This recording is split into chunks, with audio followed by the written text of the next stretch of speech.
Fala família Reino Cast, estamos aqui em mais um episódio e hoje um episódio especial neste domingo de Natal. Nós estamos aqui, né, com a honra de entrevistar, né, Gabriel? Os hoje nossos dois pastores missionários, né, que têm o sangue na veia, falando de missões, e hoje nós vamos falar muito de missões. E esse podcast é um podcast que o nome já diz tudo, né? Reino Cast, anunciando o reino de Deus. Do meu lado aqui, meu parceiro e amigo, Gabriel Soares. Hombre de Deus, disse. E aí, gente, tudo bem com vocês? Estamos aqui novamente em mais um Reino Cast. E hoje, como o Lailton já disse, é um podcast que tem tudo a ver com o tema, que é Reino Cast. Isso. Falando do reino. Estamos aqui hoje recebendo o missionário Laércio, pastor Laércio, e o pastor De Paulo, pastor atualmente em Maranguape há 27 anos. Estamos hoje aqui recebendo eles dois com o maior prazer e alegria, porque iremos ouvir sobre os relatos de missões, história de missões, aquilo que corre no coração da igreja, que é a obra missionária. E hoje estamos aqui na sede do campo de Mangabeira, Estúdio aqui no altar, né? O estúdio está diferente, para que nós pudéssemos entrevistar esses missionários abençoados. E o pastor de Paulo, ele que é presidente, né, do Conselho de Missões da CONADEC e também que é pastor, como o Gabriel já falou, na AD, Primeira Igreja Maranguape, né, pastor? Assembleia de Deus Maranguape. E o nosso missionário, ele está na Bolívia, fazendo as missões na Bolívia. Agora é com vocês, meus pastores. Bom, deixa eu começar então, né? Eu acho que por causa da minha vida missionária, eu fui enviado, eu tinha 26 anos, quando eu fui enviado pela Igreja de Fortaleza ao campo missionário da Argentina, né? Ali permaneci 12 anos, depois fui missionário na Inglaterra, quase 2 anos, e já pastor em Maranguape, porque eu faço parte de Volta de Jerusalém, que é uma missão presidida pela igreja chinesa. Eu fui para a África do Sul, fiquei lá 1 ano já como pastor de Maranguape. Deixei o pessoal e na liderança, fiquei 1 ano lá, né? Então a minha vida sempre foi envolvida com a obra missionária, desde o princípio, desde a minha formação, né? Desde o seminário interno, enfim. E, né, aí a gente passou primeiro por essa missão de implantação de igreja. Depois de 87, no período de férias, eu vim e estabeleci a Secretaria de Missões, que nós temos hoje, chamada SEMADEC. Ela teve vários nomes, até que ficou SEMADEC na época do pastor Paixão, se acertou que ficaria esse nome, SEMADEC. Pronto, e hoje a igreja que eu pastoreio tem missionário. Nós temos uma família na Polônia, temos o leste na Bolívia, temos 2 famílias na Argentina e temos uma família na África. Então esse é o nosso trabalho nesse momento, entendeu? Trabalhando com missões. E agora o nosso guerreiro aqui é na Bolívia, não é? Já com tempo, e tudo esse negócio da Bolívia é ele que entende. Que bom, alegria também poder participar com vocês. Eu estou na Bolívia há 5 anos, há exatamente 5 anos. Fui enviado pelo pastor De Paulo, junto com a minha família. Estamos trabalhando no estado de Santa Cruz de la Sierra, e a cidade também leva o nome de Santa Cruz. Nós fomos fazer um trabalho pioneiro numa região de Santa Cruz que não existia uma igreja estabelecida, e foi onde tudo começou, não é? Deus nos enviou através do nosso pastor da Primeira Igreja Assembleia de Deus de Maranguape, e graças a Deus a gente está vendo a boa mão de Deus sobre nós, não é? E as coisas funcionando, né, dentro do projeto de Deus. Maravilha. Meus amados, você que ainda não é inscrito no nosso canal do YouTube, vai lá, se inscreve, ativa o sininho, porque todo domingo às 11 horas da manhã nós postamos um vídeo novo com um entrevistado, e sempre nós estamos procurando trazer entrevistados abençoados, e hoje essa dupla aqui maravilhosa, né, nosso pastor de Paula e nosso missionário que está conosco. Pastor de Paula, o senhor, né, que foi um pastor que fundou o trabalho missionário aqui no Ceará, foi um dos pioneiros, né, meu pastor, na sua época. Qual é o maior desafio, pastor, de fazer missões? Bom, para mim o desafio começa no lugar onde você está. Porque você encontra um povo que não tem visão missionária. Então, se você encontra gente que não tem visão missionária, você vai ter que ensinar, levar, incentivar, promover missão para expor. Foi o que eu fiz. Porque é o seguinte, quando eu fui enviado, não havia uma Secretaria de Missões ativa como há hoje. E nem tampouco havia uma caixa de missões. Não havia. Então, o que fazer? O pastor Emiliano Ferreira da Costa instituiu que a igreja de Fortaleza tiraria 8% da renda e para manter as 2 famílias de missionários. Então começou assim. O secretário que tinha na época, que foi o primeiro, foi o pastor Pedro Ribeiro, ele, que já foi pastor aqui, ele pegava o dinheiro e enviava para nós, né? Ele enviava, porque naquela época era muito difícil o assunto financeiro, porque a gente tinha que procurar a cidade mais perto da fronteira e viajar não sei quantos quilômetros para pegar o dinheiro a cada mês, 2 meses, 3 meses para ir. Hoje não. Sim. Hoje Deus facilitou, você recebe lá, já tira no dinheiro do país, etc. Tal. Então, e a gente começou a levar a ideia, a pedagogia missionária para dentro das igrejas. Então, quando eu voltei depois de 4 anos, eu fiz isso, em 87.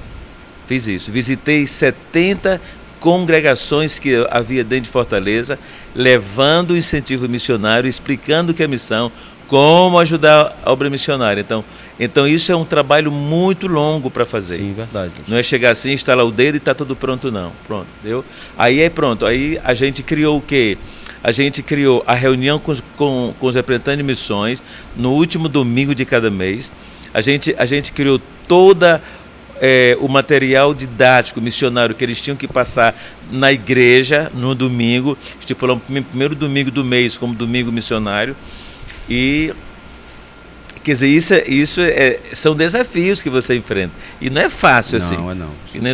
A gente recebeu não um monte, mas a gente ficou insistindo. Então, aí criamos também outra coisa, para que o dia missionário entrasse no rodízio de Fortaleza. Outro drama. A gente encontrou, pronto, com tudo isso estava outra coisa. O pastor ia junto com a gente, o que cuidava da igreja, como é que chama? O que cuida da congregação? Dirigente? O dirigente escolhia um representante de missões, que a gente usava isso aí. E aquele representante de missões iria representar a Secretaria de Missões diante da igreja dele. Ele ia ser responsável pelos cultos, pela arrecadação da oferta. Então, foi todo um princípio. Mas se você fala o desafio extra-igreja, lá no campo, o maior desafio é a língua. Porque a língua é o meio de comunicação. Se você não tem língua, você não se comunica, né? Verdade. Esse é o maior desafio que o missionário enfrenta. É isso. Depois vem usos e costumes. A alimentação, né, professor? A culinária. A cultura, você vê, né, o choque cultural. o uso e costume, ele é tão forte que às vezes o missionário vai para um país, vou contar um exemplo que aconteceu. E quando ele chegou no país que ele foi, ele tinha costume, quando chegava na igreja, se ajoelhava na cadeira. E nesse país, essa atitude dele era como se ele estivesse se dobrando diante da cadeira. Olha aí. Como se fosse um Deus para ele. Deus. É um Deus, entendeu? Olha, é complicado. Então, o missionário precisa compreender, entender a cultura do país aonde ele vai. Ele precisa aprender, senão ele vai criar problemas em vez de ser bênção. Essa é a questão do preparo antes, né? Preparo antes. Antes do ir, ele tem que se preparar para ir.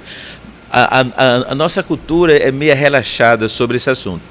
O missionário vai, exemplo, quando eu fui para a Argentina, eu não sabia espanhol. Nenhum A. Aprendeu na marra. Aprendi na marra. Entendeu? Então, isso é muito complicado para a gente. Porque você fala e ninguém entende. Você pensa que entende, ninguém entende. Não é fácil não, é difícil. Lança uma palavra que no idioma deles tem outro sentido. De outro jeito, é complicado isso aí. Complica. Então, um exemplo, pastor de Paulo, de Bolívia, é um país pequeno, vizinho ao nosso.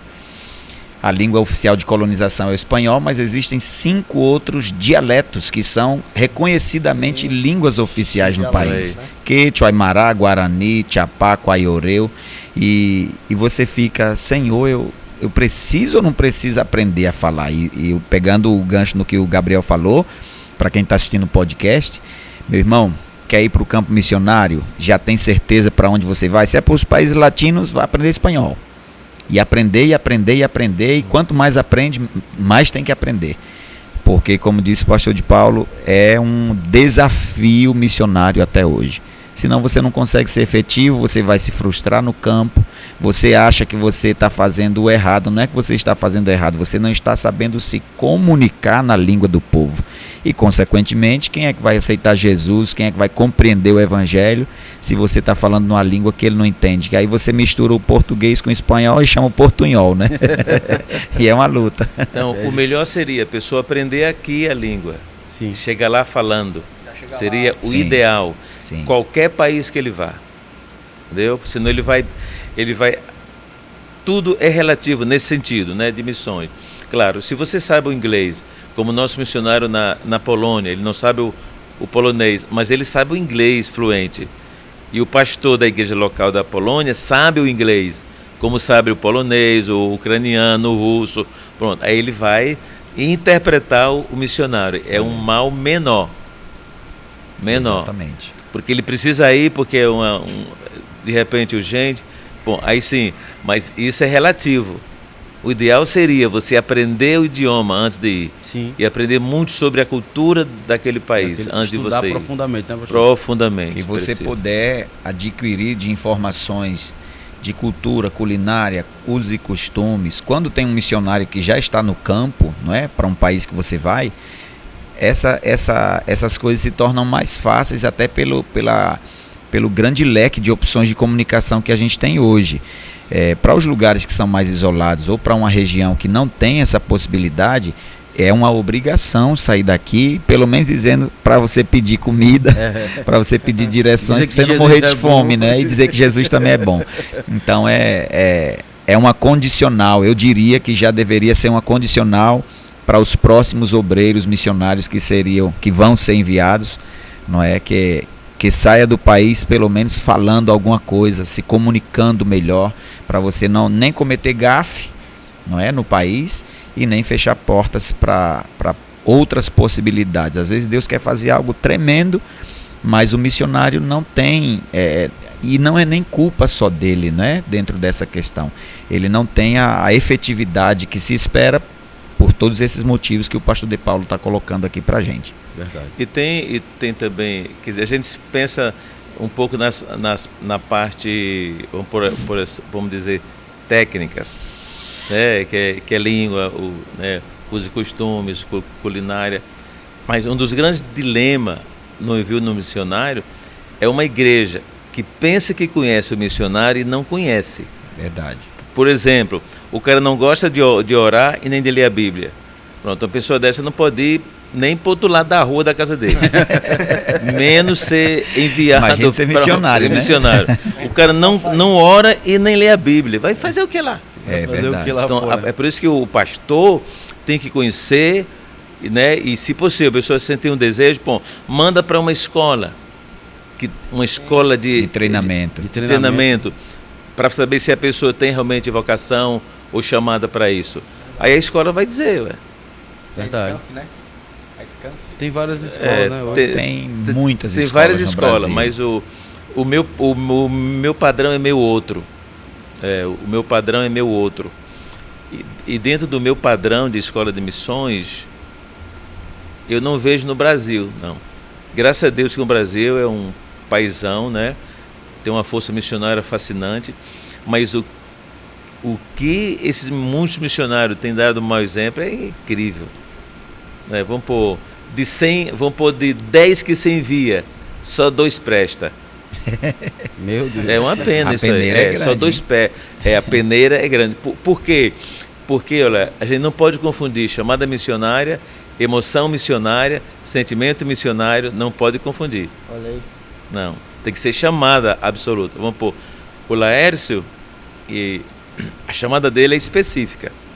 É raro ainda hoje chamadas específicas. Específica como? Tinha que ser a Bolívia. Deus chamava ele para a Bolívia. Quando eu perguntei, não pode ser outro país não? Eu disse, não, pastor. Não. Bolívia. Bolívia era o nome. Específica. É mais interessante você trabalhar como missionário que tem uma chamada específica do que um que não tem. É melhor mandar ele do que outra pessoa que não tem. Não. Onde você mandar, qualquer lugar, pastor. Qualquer lugar. Eu vou. Eu não estou menosprezando porque eu não tive chamada específica. Eu tive uma chamada missionária. Não foi específica. Quando não é específica, é uma administração. Quando é específica, é outra. Então, a gente já tem conversado com o missionário Laércio que, nesse sentido, exemplo, são 5 principais etnias, 36 grupos étnicos. 36 grupos étnicos em Bolívia. 5 principais. 5 dialetos principais. Dialetos principais. Fora o espanhol. Então, eu disse a ele, bom, nesse sentido, vamos trabalhar para alcançar essas etnias o mais que a gente possa. Pronto, né? Aí a chama de missões vai ser sempre azul. É alcance, estabelecer a igreja, né? E no meu entendimento dele também é isso que o Senhor quer com eles lá. Estabelecer igrejas, né? Tendo uma base e levando a mensagem para outros povos dentro da Bolívia. Sim. Olha aí que interessante. Missionário Laércio, né? Ele informou que chegou lá em 2018 na Bolívia e ele me passou antes também que já tinha sido secretário de missões e como tal já tinha ido para outros países, mas Sim. como missionário foi para a Bolívia. É o meu primeiro campo de missões transculturais. De tempo integral, né? Vamos dizer assim. Quando eu trabalhei como secretário de missões, aí a gente já visitou alguns países atuando, dando suporte, não é? Orientação de obreiros que já estavam no campo. Em África, por exemplo, é outra história, é outro mundo. A infinidade de dialetos, além da língua de colonização, a gente, quando está lá, a gente chama língua de colonização, né? Aqui no Brasil diz a língua oficial. Sim, porque se você busca informação, qual a língua oficial da Bolívia? Espanhol. Mas é a língua de colonização. Por exemplo, em Bolívia, as pessoas já, depois dos 50, 60 anos de idade, se recusam a falar o espanhol. Eles falam a língua do dialeto, o dialeto deles, não é?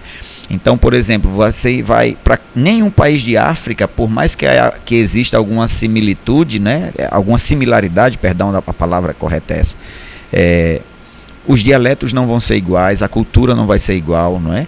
A maneira deles se relacionarem é diferente, dentro do contexto que o pastor De Paulo falou, a culinária vai mudar. Mesmo não dentro é? dos países Mesmo dentro da África. A África é um continente, não é? É.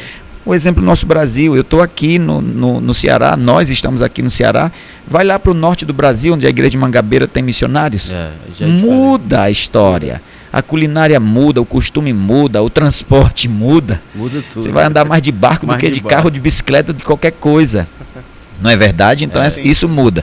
Então assim, quando a gente fala dos países sul-americanos, os que estão mais para a ponta, aí a gente vem Peru, Chile, não é? Existe Bolívia e até partes do Brasil na região fronteiriça, existe uma grande herança inca, da cultura inca, nesses povos, né? Se você vai no Peru, o quechua que se fala no Peru é o mesmo quechua que se fala em Bolívia, com algumas variações, porque aí cada etnia ela busca os seus jargões, né? A gente poderia dizer que tem como palavras que não existem no espanhol clássico, gírias, né? Suas gírias, como as gírias que existem aqui no Ceará. A culinária, do mesmo jeito. Então, quando lá hoje, as mulheres, por exemplo, você sabe diferenciar pela forma que ela se veste. A etnia dela é diferente, então ela se veste de uma maneira diferente. A saia tem um rodado diferente, o tamanho, o comprimento da saia, se é antes do joelho, se é no joelho ou se é lá embaixo, já são de estados diferentes do país, né? A maneira que ela coloca o chapéu na cabeça, a maneira que ela coloca as tranças, a maneira que ela coloca o brinco. Já divide ali, né? Já muda, é costume étnico, está entranhado nele. Então, assim, a gente passa de geração para geração. De geração para geração, né? Então, quando você vai para os guaranis, já muda. A fisionomia é outra, não é? Começa aí, a fisionomia já é outra.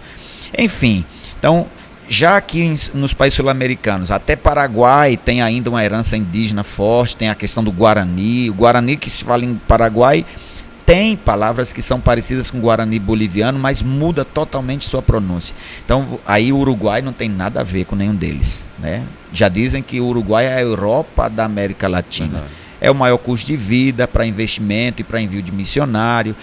Nada é parecido com os outros países. É um povo mais elitizado. É um dos países sul-americanos mais cultos, né? Falando culturalmente, de acesso à educação, à informação. Enfim, então essas coisas ao nosso redor do Brasil. O Brasil não é igual. Você imagine os outros países, não é? Cada um com seu sistema de governo, cada um com a sua maneira de implantar políticas, sejam elas quais forem. E aí é nesse meio que Deus sempre levanta alguém. O Espírito Santo sempre está levantando alguém para fazer a diferença nesses lugares, né? E aí é que é o bom do contexto missionário. Pastor Laércio, quando o senhor foi enviado, né, para a Bolívia, como se deu esse seu chamado? E qual foi o maior desafio, né, que o senhor enfrentou ao chegar na Bolívia? Então, o maior desafio para mim foi a língua. A língua. Eu não tive muita dificuldade com o espanhol. Antes de ir, eu trabalhei 18 anos como gerente de banco. E a última instituição que eu trabalhei era uma instituição espanhola, né? Eu não vou dizer o nome aqui, mas é um banco espanhol na sua origem. Então, a minha comunicação com minhas diretorias, eu era gerente do ramo de pessoa física, algumas correspondências eram em espanhol. E eu vejo hoje, entendo que já era Deus me preparando nisso. Eu tinha feito escola de missões, etc. Tinha uma base de espanhol, mas era aquela coisa muito superficial. E o grande desafio para mim, a ficha caiu de fato, que eu estava num outro país, que não tinha nada a ver com o meu, quando eu cheguei em Santa Cruz, que eu saí do saguão do aeroporto, que de fato não escutei mais nem ninguém falar em português. Quando eu saí na parte de fora, tinha um monte de taxista que não falava nem em espanhol, era em quechua. Aí eu disse, agora lascou de vez, né? Deu ruim. Agora deu ruim, como diz o irmão. E esse foi o contexto que nós fomos. Fomos, a princípio, trabalhar numa região fora do contexto da infraestrutura de Santa Cruz, né? Na sua grande maioria ali predominavam gente da etnia Guarani e pessoas que vinham do altiplano, que era de língua quechua, na sua grande maioria de língua quechua, né? E foi uma escola para nós, porque nada, absolutamente nada era igual. E graças a Deus a gente venceu. Os 2 primeiros anos a gente foi aquelas braçadas mais difíceis, né? Para você aprender todo o contexto que o pastor de Paulo colocou aqui e você conseguir ser mais efetivo. E no nosso 3º ano a igreja nasceu. Num período de pandemia, foi quando Deus fez a igreja florescer. Eu precisei ir morar perto deles, numa condição, vamos dizer assim, que confrontava tudo que eu tinha vivido até então com a minha família no Brasil. Mas fui, porque entendia que aquele era o povo, né? Que aquelas eram as pessoas. E graças a Deus o trabalho foi plantado. De uma loja pequena nós depois compramos um terreno. A igreja de Mangabeira colaborou com isso quando eu vim aqui, não é? Junto com o pastor de Paulo há 3 anos atrás. Nós compramos essa propriedade lá e graças a Deus a gente tem um templo hoje em construção. Creio que exatamente do tamanho desse. Eu estava falando isso com o pastor de Paulo. Mede 9 de frente, a igreja, o templo que estamos construindo, por 18,5 de fundo. Eu não sei quanto tem aqui, mas que já está coberto com todas as paredes levantadas e de um grupo de 7 pessoas, que eram 3 adultas e 4 crianças.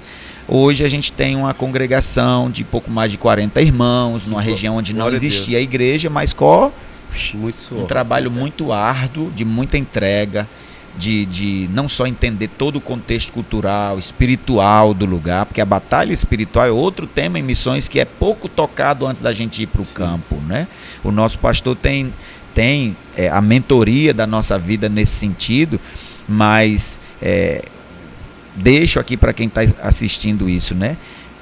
A oração é um pilar não só fundamental, mas indispensável no campo missionário. Você amar a palavra de Deus, orar e mudar radicalmente até a tua vida devocional para você conseguir manifestar Jesus em suas ações. Porque existem etnias, por exemplo, em Bolívia, que Você vai pregar 2 horas para ele aqui, ele vai ouvir tudo que você tem para falar. E a gente naquela empolgação dizia, e agora, Gabriel, você quer aceitar Jesus como Salvador? Todavia ainda não, não é? Ainda não. E aí, o que ele faz? Ele passa a me observar a mim e a minha família para saber se realmente aquilo que eu preguei para o Gabriel durante 2 horas é realmente aquilo que eu vivo. Senão ele não quer mais, nunca mais conversa comigo. Aí quando ele começa a me observar e ver a similaridade do que eu disse que Jesus fazia na minha vida, ele pede para eu ir de novo na casa dele. Olha aí. Aí às vezes ele pede culto e ele não se entrega na casa dele ao Senhor, ele vem se entregar na igreja. Olha aí. Isso é uma questão cultural, né? Principalmente dessas pessoas que vêm do altiplano. Pela a espiritualidade deles, diz que a casa dele não é o lugar onde Deus pode habitar, né? Que o Senhor está no templo, é ali que a gente tem que ir adorar o Senhor, etc. E ele vem se entregar para Jesus no templo. Olha aí. No templo. Quando a gente começou, nem templo tinha, era debaixo de árvore mesmo. E glória a Deus por isso. Então são situações que quando a gente olha o contexto, né, como disse o pastor de Paulo, hoje eu entendo, depois desses 5 anos, que realmente aquele era o povo, que aquelas eram as vidas que Jesus queria alcançar através da nossa família, né? Então, Deus, ele tem seus propósitos em missões. O Espírito Santo, que é o criador, o mentor da obra missionária dentro do contexto da igreja hoje, ele é aquele que vai dirigindo os passos quando a gente está no campo missionário. No nosso caso era a Bolívia e eu não abro nem para um trem. Pronto. Tinha que ser a Bolívia. Tinha que ser lá. Uma coisa bem interessante que eu observei e que o pastor e missionário Laércio falou é que no tempo que ele trabalhava ainda como bancário, né, como Sim. gerente de banco, ele lia algumas cartas que estavam em espanhol. Sim. Ele já entendia que ali, depois do tempo ele entendeu. Depois, era Deus me já preparando de alguma maneira, né, para o propósito dele conosco. Nós recebemos também um casal de missionários, pastor Mandu. Sim. Né? E ele também falou algo desse tipo, que nós devemos estar atento às formas que Deus está falando ali. Exatamente. As formas que Deus está falando. E realmente, né, é uma coisa muito linda de se ouvir, é um relato muito lindo de que Deus já estava preparando ele para a Bolívia. É verdade. E testemunho, pastor. Tem vários, né, pastor? Tem vários. Aí teria que ser uns 10 podcasts, né, pastor de Paulo? O pastor de Paulo contava os deles e eu contando os meus também, e era uma bênção. Mas traga um testemunho. Nós temos vivido testemunhos, assim, de muitas bênçãos daquilo que nós temos presenciado, vivido nesses 3 anos, eu posso dizer, especificamente 3 anos, do estabelecimento de uma igreja, de experiências na construção, até o ímpio, né, a pessoa que não é crente, trazer material de construção numa hora que faltava e a gente não tinha dinheiro para comprar. E naquele exato momento a pessoa chegar, mandar deixar 20 sacos de cimentos e aparecer outro. Só vinha a notinha assim, com o carro entregador. E, ó, foi uma pessoa que foi lá, comprou, disse que não dissesse o nome e também não era crente não. Eu digo, eu quero receber aquilo que Deus está mandando, né? Claro, e de experiências com a nossa saúde, falo no caso da minha esposa especificamente, a gente viveu lutas com a questão de saúde.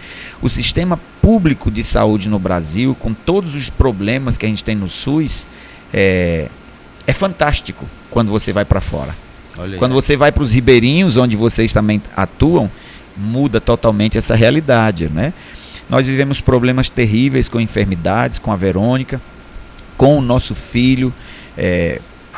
Eu não vou dizer negligência médica, mas aquele negócio, não, aqui não atende, vai para o outro, aqui não dá, vai para o outro. E de um problema que podia ser muito comum ter se transformado numa situação mais difícil, que foi uma apendicite estrangulada. Então eu quase perdi meu filho, não é? Que era uma criança, hoje ele está com 13 anos. Então hoje eu vejo, e Deus cuidou de nós, tanto sarando a Verônica, quanto dando livramento ao Davi de morte, não é? Porque numa cirurgia comum de apendicite, 2, 3 dias a pessoa está em casa. Nós ficamos 15 dias internados, porque ele, como estrangulou, essa coisa toda, e infecção e esses problemas todos de saúde. Então assim, desde a compra do terreno, quando a igreja foi estabelecida e até nos meus maus dias. Eu digo os meus maus dias porque no campo missionário nem tudo é flores, não é só vitória, né? Isso é romantismo em missões. É você imaginar uma realidade que não é verdade, não é desse jeito, não é? né? E nos meus maus dias em Bolívia, eu já me chateei, não é? Dizendo que eu não queria e que não era assim. E um nacional, que Jesus alcançou ele, não é? Na própria construção da igreja, trabalhando conosco, esse nacional chegar para nós e dizer que nós fomos resposta de oração para mudança na família inteira. Olha aí. Não é? E tem até gente que ainda não é crente, mas que eu sei que a palavra de Deus tem mudado o contexto daquelas pessoas, porque onde o evangelho chega, tem que haver transformação. Se não houver transformação quando você está pregando o evangelho em qualquer lugar do mundo, o problema é você, não é o evangelho. Né? E o evangelho ele é acultural. O mesmo evangelho que se prega aqui na Mangabeira, se prega na Bolívia, se prega entre os ribeirinhos, se prega na África, nunca vai se alterar. A mensagem redentiva, a mensagem de salvação, a mensagem do Cristo vai voltar, é a mesma.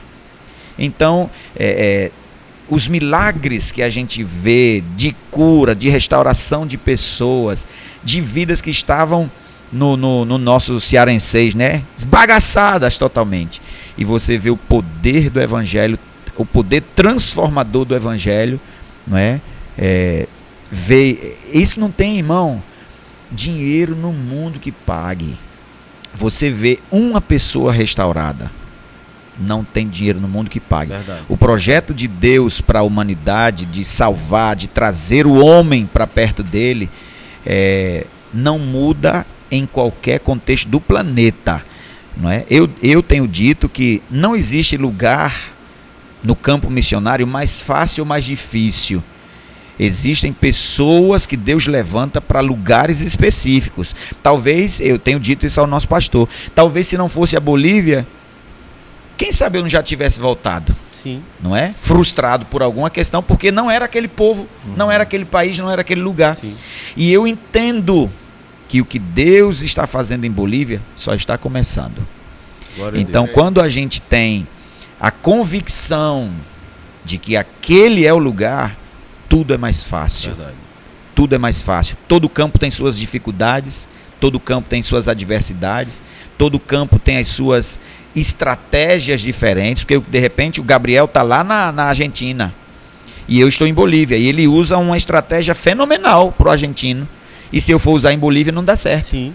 Por que motivo que a gente falou aqui já, sim, né? Sim. Enfim, desde viver, e aí entra outra vez as questões dos milagres, ver e viver a mão de Deus, fazendo passar as estações da dependência, porque você passa por isso, não é?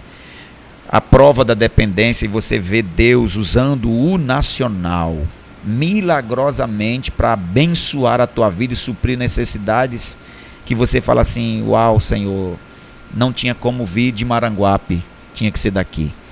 De situações, de livramentos de Deus, Benção.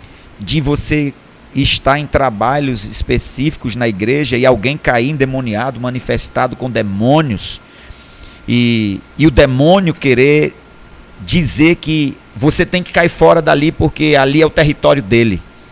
E aí a gente entender em Deus, em oração, buscando por intimidade, com o Espírito Santo, como você expulsar esse principado da região onde a igreja está. Sim. Então hoje, onde a igreja foi plantada, onde o templo está sendo construído, tinha, por exemplo, um lugar onde o narcotráfico atuava, de drogas.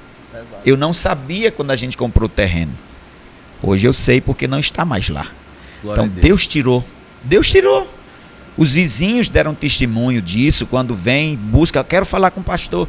E aí a gente se apresenta e eles dizem: quero agradecer porque vocês estão aqui, porque aconteceu isso, e a igreja é uma bênção para nós. Olha aí, que coisa Então, maravilhosa. meu irmão, os milagres do campo missionário, eles acontecem todos os dias. Os sinais acompanham, né? Acompanham em qualquer lugar do mundo, não é? É promessa do Senhor. É a única garantia que eu tenho no campo missionário.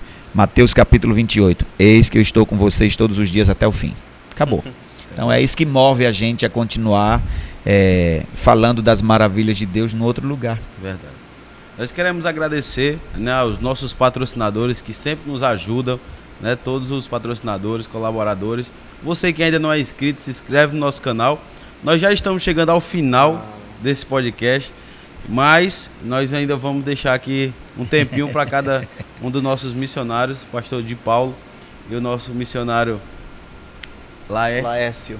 Né? Missionário Laércio.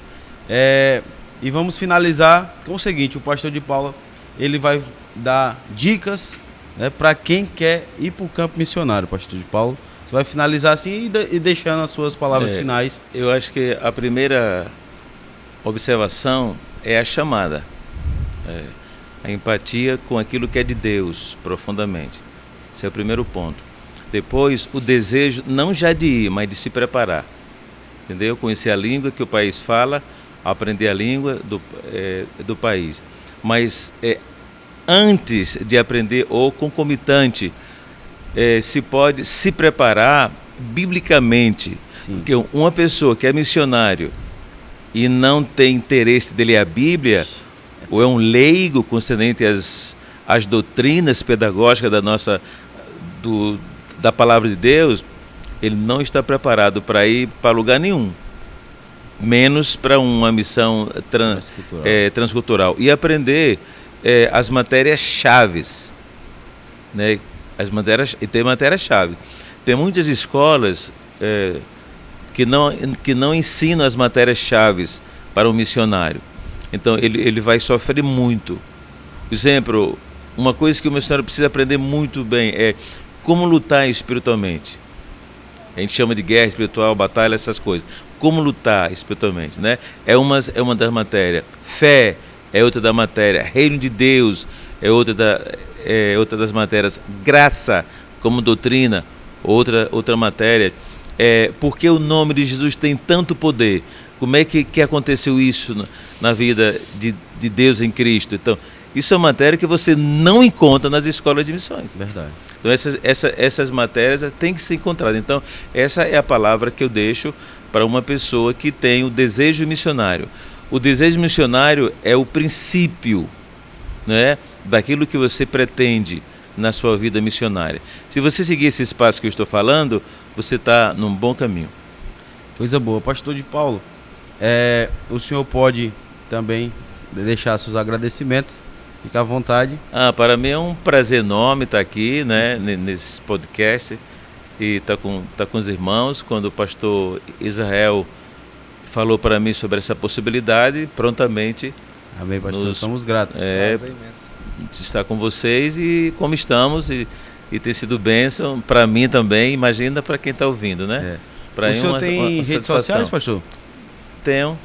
Pode divulgar o seu Instagram para o pessoal seguir o senhor aí? De Paulo Ribeiro, pronto. Entrou lá em De Paulo Ribeiro, já estou lá. Pronto. Segue lá o nosso pastor, né? Dá essa força para que nós possamos estar acompanhando o pastor no seu dia a dia. E a gente com vocês também. Viu? Isso é muito bom. Missionário Laércio também está com a oportunidade. Maravilha. Quero agradecê-los pelo privilégio, pela oportunidade. E vou pegar um gancho do que o pastor falou, mas dizer alguma coisa em quechua, ver se dá certo, né? Eu ia pedir seja arranhar alguma coisa aqui, né? Dentro da questão do preparo bíblico, né? Disse, palavra ikeka, Senhor, ante assumas miski o mimo na cuine que manta e achatishawan. Que a palavra de Deus seja como um pão, como um alimento, como uma fonte inesgotável que traz vida e nos dá paz. Que essa palavra, não é, que nós amamos, possa ser uma coluna fundamental na vida de quem deseja fazer a obra missionária em qualquer lugar do mundo.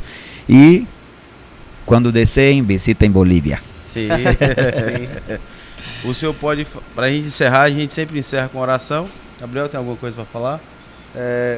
Que Deus possa abençoar a todos que nos acompanharam até o final de mais um podcast abençoado. Se inscreve no nosso canal, compartilha e nos ajude a anunciar o reino de Deus. Amém. Um podcast missionário, sempre fazendo missões através de anunciar a palavra e trazer sempre esclarecimentos missionários.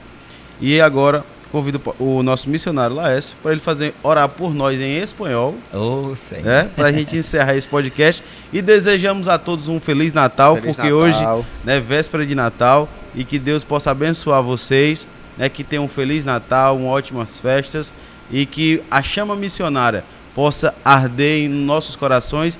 E missões se faz através das orações, das contribuições e daqueles que vão. Verdade. Amém. Padre, en el nombre de Jesús, queremos, Señor, darte las gracias por estas personas que nos están escuchando ahora, por aquellos, Señor, que serán alcanzados por todo aquello que hablamos, que conversamos, Señor, aquí sobre tu reino, sobre la exposición de tu palabra y también, Señor, por el deseo y la vocación misionera. Dios Todopoderoso, que tu mano poderosa, tu mano de milagro, tu mano, Señor, que hace maravillas, pueda alcanzar a todos aquellos que tienen, Señor, ese deseo misionero en su alma, y ellos puedan ser, Señor Dios, levantados por ti para seguir adelante, para seguir predicando tu palabra.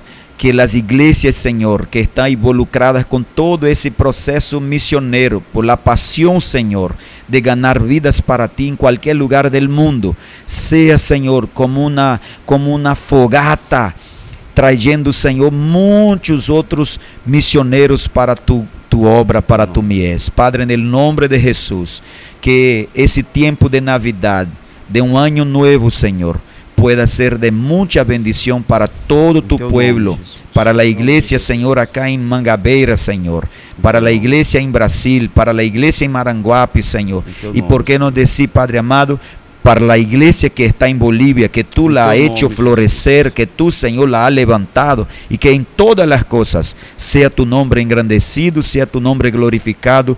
Te agradecemos, Padre amado, en el nombre precioso de Jesús. Amén y amén. Amém. O senhor tem Instagram, pastor? Tenho. Meu Instagram é Laércio Fernandes. Olha aí. Segue nossos missionários. Que Deus abençoe a todos. Um Feliz Natal e um próspero Ano Novo. E até o próximo episódio. Amém. Tchau, gente.